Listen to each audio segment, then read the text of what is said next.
Hey guys, well today we're going to be activating the fire alarm, and here we go.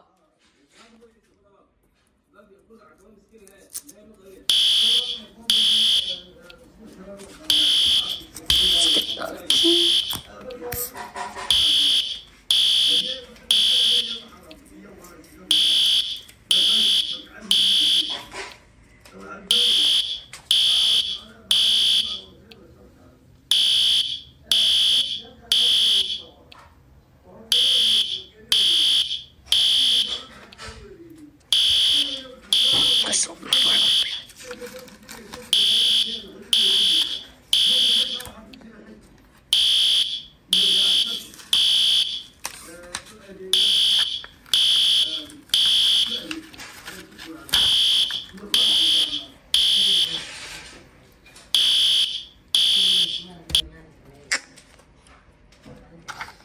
There we go. Now we're done.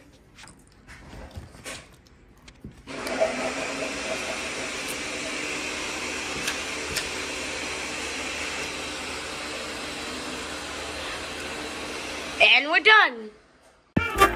Max! What are you doing?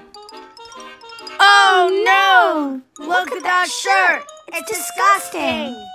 It's a dragon shirt. And it costs $5. $5?